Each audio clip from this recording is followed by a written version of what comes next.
Hello students, class +1. Today we are going to start with basic concepts of chemistry.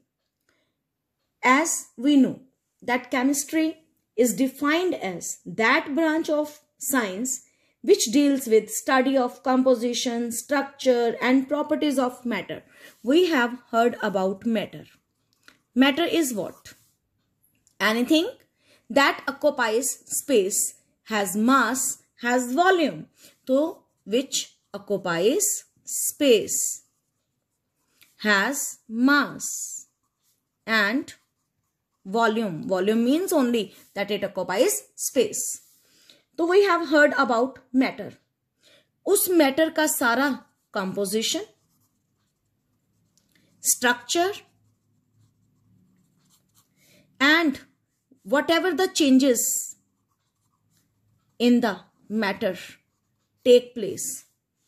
Matter की अपनी surroundings भी हैं, तो उन सराउंडिंग के साथ उसके अंदर क्या चेंजेस आते हैं, उन सबकी स्टडी को हम बोलते हैं केमिस्ट्री. तो chemistry is what? It is the branch of science that deals with study of composition, structure of properties of matter and it's changes. That is chemistry. Now three branches of chemistry, three main branches of chemistry are organic chemistry, inorganic chemistry and physical chemistry. What is the difference between these three branches of chemistry? Organic chemistry is that branch in which we talk about living things like animals, plants, etc. Whereas in case of inorganic chemistry, we talk about minerals, rocks, soil, etc. In physical chemistry, we talk about measurements. मास का measurement है, temperature का measurement है, pressure का measurement है. तो इस तरह से हम तीनों ब्रांचेस को एक्सप्लेन करते हैं. So these three types of chemistry constitute whole chemistry. अब वो पॉइंट ये है कि जब भी हम केमिस्ट्री की बात करते हैं तो इसका हमारी डेली लाइफ में क्या इंपॉर्टेंस है. तो हमारा नेक्स्ट पॉइंट जो है इंपॉर्टेंस ऑफ केमिस्ट्री. केमिस्ट्री हमारी डेली रूटीन में कहाँ कहाँ यूज होती है, हमने वो देखना है. अगर हम बात करें कि जितना भी सप्लाई ऑफ फूड है हमारी डेली रूटीन में, हम सबसे पहले हमारा रिक्वायरमेंट क्या है, हमारी बॉडी का रिक्वायरमेंट है फूड. और उस फूड की सप्लाई में केमिस्ट्री अपना रोल कैसे, पहले तो सप्लाई कैसे होती है मैं उसकी बात कर रही हूं. तो सप्लाई में फर्टिलाइजर्स यूज किए जाते हैं जो कि केमिकल्स हैं. इंसेक्टिसाइड्स यूज किए जाते हैं. इंसेक्टिसाइड्स जैसे कि BHC है, DDT है, ये दोनों ही बहुत पावरफुल इंसेक्टिसाइड्स हैं और इनको यूज करके हम अपनी क्रॉप्स को बचा सकते हैं इंसेक्ट से. फर्टिलाइजर्स हैं जो कि क्या करते हैं, फर्टिलिटी ऑफ सॉइल उसको इंक्रीज करते हैं. और उसमें एग्जाम्पल बहुत सारे हैं, like sodium nitrate, like ammonium sulphate. Sodium nitrate, ammonium sulphate, these are the फॉर्मूले ऑफ दिस फर्टिलाइजर्स. इंसेक्टिसाइड की भी हमने एग्जाम्पल पढ़ी. और फिर अगर हम देखें, और बहुत सारी हमने देखा है कि हम प्रिजर्वेटिव्स भी यूज करते हैं, जैसे कि जैम है, बटर है, ये कई कई दिन तक पड़ा रहता है और खराब नहीं होता, इनकी ऑक्सीडेशन नहीं होती. तो उनको बचाने के लिए हम उनमें क्या डालते हैं, प्रिजर्वेटिव्स. आपके कुरकुरे के पैकेट्स, चिप्स के packet, in 10th standard you have also studied that. हम जितने भी कुरकुरे हैं या चिप्स के या ऑयल और फैट वाली जितनी भी आइटम्स होती हैं, हम उसमें नाइट्रोजन डालते हैं जो कि क्या काम करता है, as antioxidant. Now if we talk about, ये तो हमने फूड की बात की और इसमें जितना भी ये केमिकल्स यूज किए, so only this is the importance of chemistry in the field of food. अब उसी फूड को जब हम खाते हैं तो हमारी बॉडी के अंदर क्या होते हैं, बायोकेमिकल रिएक्शंस. तो हमारी बॉडी भी कहीं ना कहीं केमिस्ट्री के साथ जुड़ गई. जितने भी बॉडी में केमिकल रिएक्शंस होंगे, they are catalysed by enzymes. So only we call enzymes as biocatalysts. Now we come in the field of medicines. Medicines के फील्ड में भी बहुत इंपॉर्टेंस है केमिस्ट्री की. आए दिन हम लोग बीमार हो जाते हैं, कभी किसी वजह से कभी किसी वजह से। लाइक हमें कोई पेन होती है तो डॉक्टर सजेस्ट कि एनाल्जेसिक्स लीजिए। एनाल्जेसिक्स में एग्जाम्पल बहुत सारी हैं। कई बार हम लोग pain killer, analgesics are basically what, pain killers. तो हम बहुत सारे पेन किलर्स यूज करते हैं हमारी बॉडी को रिलीफ देने के लिए किसी भी पेन से। देन एनाल्जेसिक्स इस कैटेगरी में आ गया। एंटीबायोटिक्स हैं, और एंटीबायोटिक्स लाइक हम लोग पैरासीटामोल है, वो एंटीबायोटिक तो खैर नहीं है, लेकिन हम छोटी छोटी प्रॉब्लम के लिए उसको, पैरासीटामोल जो है एक ऐसा मेडिसिन है जिसको हम एंटीपायरेटिक के तौर पे लेते हैं। एंटीपायरेटिक क्या होते हैं? जो बॉडी के टेम्परेचर को लोअर डाउन करते हैं। एंटीबायोटिक के अंदर की अगर एग्जाम्पल देखें तो क्लोरोमाइसिटिन को यूज किया जा सकता है, इसी तरह से स्ट्रेप्टोमाइसिन यूज किया जा सकता है। तो एंटीबायोटिक्स वो सब्सटेंसेस हैं, वो केमिकल्स हैं, वो मेडिसिन हैं जिनको किसी ना किसी माइक्रो ऑर्गेनिज्म से प्रिपेयर किया जाता है और किसी दूसरे माइक्रो ऑर्गेनिज्म को किल करने के लिए यूज में लाया जाता है। इसी तरह से अगर हमें कोई स्ट्रेस है तो हमें किस तरह की मेडिसिन सजेस्ट की जाती हैं और उसकी कैटेगरी का नाम क्या है? उन मेडिसिन की कैटेगरी को हम ट्रैंक्विलाइजर्स के नाम से जानते हैं। जैसे कि इसमें एग्जाम्पल, बहुत ही कॉमन सा एग्जाम्पल है इक्वेनिल।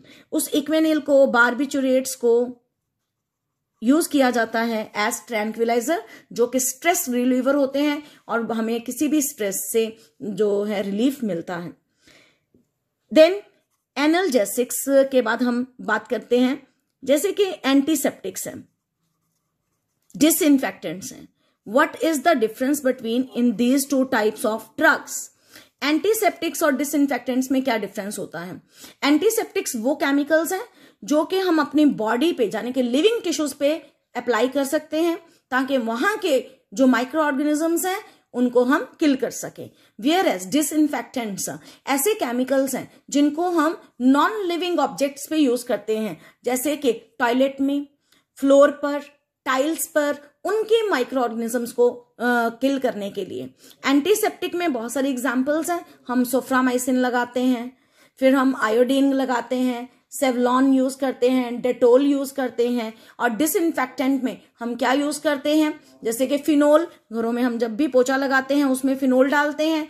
तो फिनोल, और फिनोल की एक खास बात मैं बता दूं, एक ही सब्सटेंस, ऐसा कोई एग्जाम्पल है जिसमें हम कहें कि एक ही एग्जाम्पल दोनों तरह के काम कर सकता है? यस, वो एग्जाम्पल है फिनोल का ही। अगर हम फिनोल को 1% लें तो वो डिसइंफेक्टेंट है, और अगर उसी फिनोल को 0.1% लें तो वो एंटीसेप्टिक का काम करता है।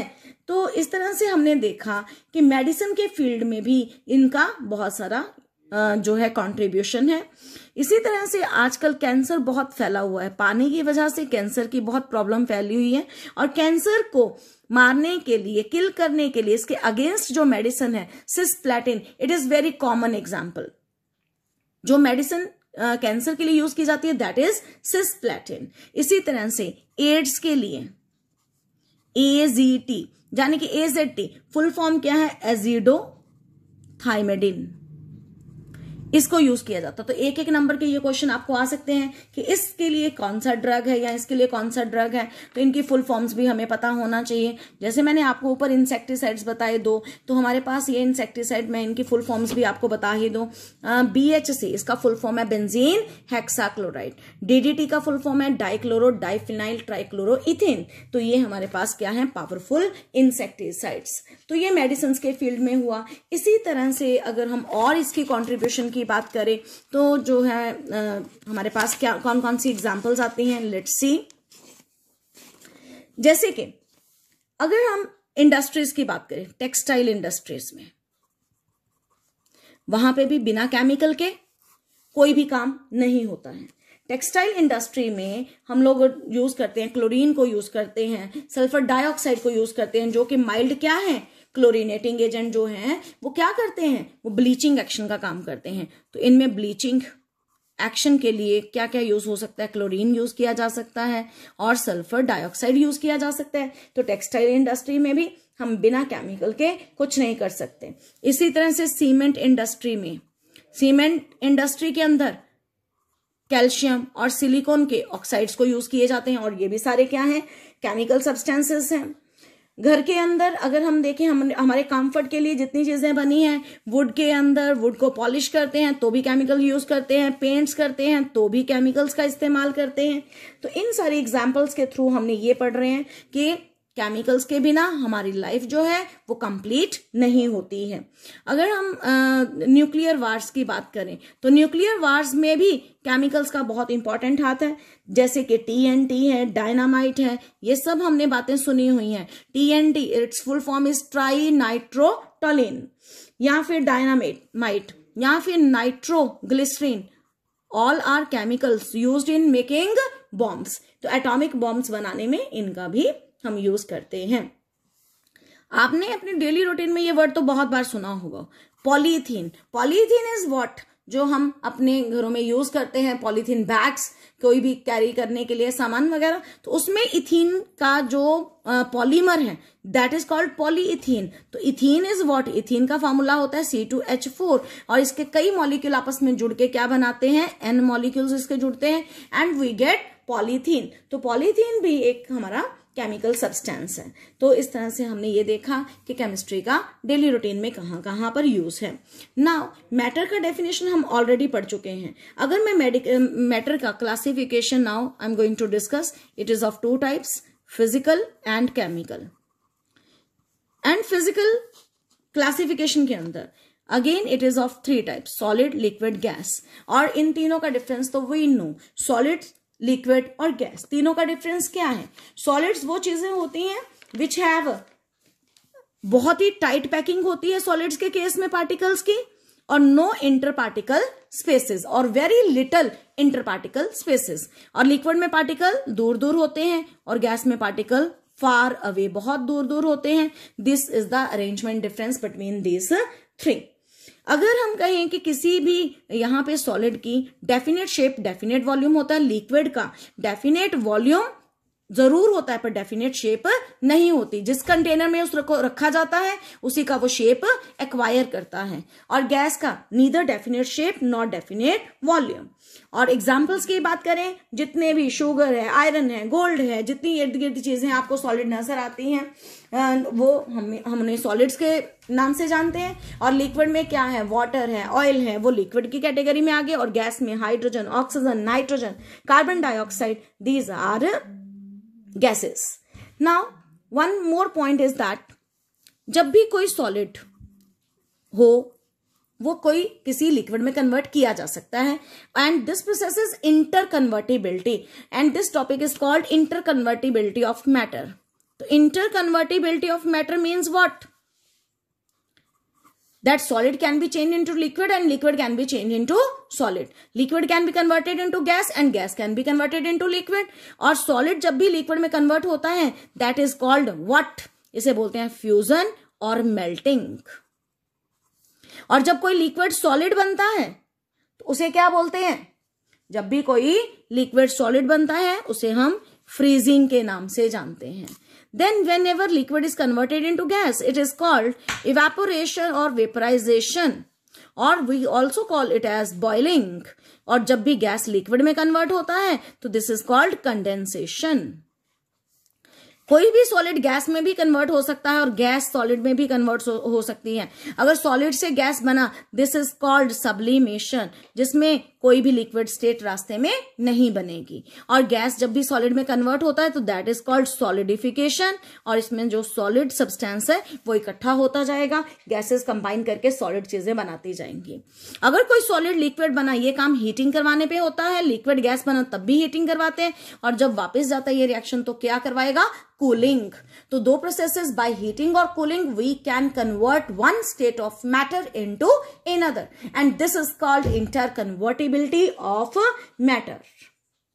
Now one question is that what is the difference between gas and vapour. Gas और वेपर में क्या डिफरेंस होता है, ये बहुत ही पॉपुलर क्वेश्चन है स्टूडेंट्स। गैस और वेपर में क्या डिफरेंस है। वेपर्स जो बेसिकली होते हैं वो क्या रिप्रेजेंट करते हैं, gaseous state of matter, they represent gaseous state of matter.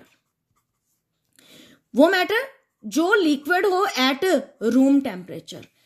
तो जो मैटर लिक्विड है रूम टेम्परेचर पे, जैसे कि पानी को जब हीट करोगे तो उसके क्या बनेंगे, वेपर्स बनेंगे, और वो पानी जब रूम टेम्परेचर पे है तो वो क्या है, लिक्विड है। सो वाटर के केस में हम उसको क्या बोलेंगे, वेपर बोलेंगे। और गैस वो है जिसपे रूम टेम्परेचर पे ही वो क्या हो, गैस की फॉर्म में हो, एट रूम टेम्परेचर ओनली।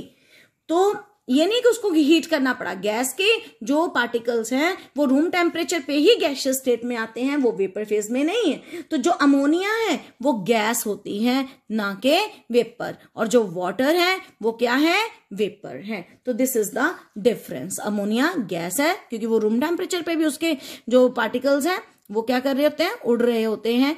और जबकि वेपर के केस में क्या है कि पानी एग्जाम्पल है, पानी वो लिक्विड के फॉर्म में होता है रूम टेम्परेचर पे, और जैसे हीट करते हैं वो वेपर की फेज में आ जाता है।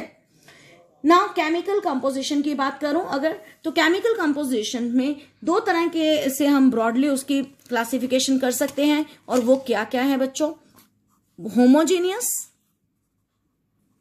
And heterogeneous. होमोजीनियस और हेट्रोजीनियस क्या होते हैं, होमोजीनियस का अंदर दो बातों का ध्यान रखना है कि chemical composition is uniform throughout and properties are also uniform. तो chemical composition and properties are uniform throughout the जो भी हमारा मैटर है उसके अंदर। और हेट्रोजीनियस का मतलब क्या है, कंपोजिशन और प्रॉपर्टीज यूनिफॉर्म नहीं होती हैं, नंबर ऑफ फेजेस होती हैं। यहां पे वन फेज होती है, होमो means one phase, whereas heterogeneous means more than one phase। जैसे कि अगर हम बात करें कि हमारे पास, मैं अगर सॉल्यूशन को ही लेके एक बात करूं तो सॉल्यूशन मैटर की भी बात कर सकते हैं, सॉल्यूशन की भी बात कर सकते हैं। जैसे कि होमोजीनियस में अगर एक ही मेटल की बात करें, आयरन के ही सिर्फ पार्टिकल है तो वो होमोजीनियस हो गया। और हेट्रोजीनियस में अगर हम किसी एलॉय की बात करें तो वो, वैसे तो एलॉयज होमोजीनियस होती है, हम एलॉयज के एग्जाम्पल नहीं यहां लगा सकते हैं। हेट्रोजीनियस के अंदर हम दो से ज्यादा जो डिफरेंट नेचर वाली चीजें होती हैं अगर उनको मिक्स कर दें और फेजेस डबल हो जाए, लाइक हम कहते हैं कि ऑयल और वाटर डाल मिक्स कर दें, तो ऑयल और वाटर में क्या हो गई, दो फेजेस होगी, इसलिए वो क्या बन गया, हेट्रोजीनियस। देन और किस तरह से हम केमिकल कंपोजिशन की क्लासिफिकेशन कर सकते हैं, दो तरह से, और एक होते हैं प्योर सब्सटेंसेस, एक होते हैं मिक्सचर्स। स्टूडेंट्स, प्योर सब्सटेंसेस और मिक्सचर में एक फर्क क्या होता है, जो प्योर सब्सटेंसेस होते हैं वो वन काइंड ऑफ एटम से बने होते हैं, वन काइंड ऑफ सब्सटेंस से बने होते हैं, और mixture more than one type of substance से बने होते हैं, और ये मिक्सचर भी फर्दर होमोजीनियस और हेट्रोजीनियस हो सकते हैं। जैसे कि पानी में अगर हम चीनी मिला रहे हैं, बीच में हम नींबू भी डाल रहे हैं, बीच में हम सॉल्ट भी डाल रहे हैं, तो वो क्या बन जाता है, वो होमोजीनियस नहीं रहता, वो हेट्रोजीनियस बन जाता है। और होमोजीनियस वो कब बनेगा, जब सिर्फ उसमें क्या डाली, चीनी, तो वो क्या बन जाएगा, होमोजीनियस। क्यों, क्योंकि चीनी के पार्टिकल हमें पानी में अलग से नजर नहीं आते और उसकी properties through out the solution एक जैसी रहती हैं। अब हमारे पास नेक्स्ट क्या आता है, जो प्योर सब्सटेंसेस है वो फर्दर दो टाइप के होते हैं। वो कौन कौन से, एक एलिमेंट्स और दूसरा कंपाउंड्स। जो एलिमेंट्स हैं वो क्या होते हैं, एलिमेंट और कंपाउंड दोनों ही, पहली तो बात ये दोनों होमोजीनियस होते हैं, ये आपको एक बात बताएं। और जो एलिमेंट्स हैं वो क्या और कंपाउंड क्या, दोनों में डिफरेंस क्या। एलिमेंट के अंदर और कंपाउंड के अंदर मेन पॉइंट ये आता है कि जो एलिमेंट है वो simplest form of a pure substance है जिसमें फिजिकल और केमिकल प्रॉपर्टीज डेफिनेट होती हैं। It can neither be broken into और बिल्ट फ्रॉम सिंपलर सब्सटेंसेस, तो इसे हम एलिमेंट्स कहते हैं। जैसे कि अगर केमिस्ट्री के अंदर एलिमेंट्स की बात करें तो वहां पर हम तीन तरह से इसको पढ़ते हैं, metals, non metals and metalloids. Metals, non metals and metalloids. और इसमें बाकी मेटल में एग्जाम्पल आयरन है, गोल्ड है, हाइड्रोजन, ऑक्सीजन, सारी ये। और नॉन मेटल्स के अंदर, नॉन मेटल के अंदर आप नाइट्रोजन की एग्जाम्पल दो, आयोडीन के एग्जाम्पल दो, फ्लोरीन, क्लोरीन, ये सारे नॉन मेटल्स में आएंगे। और मेटालॉइड्स में कौन आता है, सिलिकॉन आता है, जर्मेनियम आता है, टिन आता है, एटसेट्रा। तो ये हमारे पास आपको एलिमेंट्स की क्लासिफिकेशन हो गई। Now what is compound? Compound भी होमोजीनियस होता है, ये भी प्योर सब्सटेंस है। दूसरी बात, पर इसमें दो या दो से ज्यादा एलिमेंट कंबाइन करते हैं in fixed ratio by mass.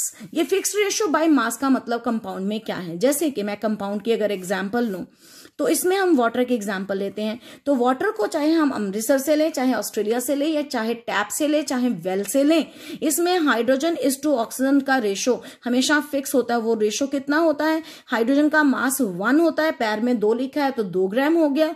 एक ऑक्सीजन के एटम का मास 16 होता है तो 1:8 बाय मास होता है हर जगह पर। इसी तरह से एक और एग्जाम्पल आपको बताते हैं जो कार्बन डाइऑक्साइड है।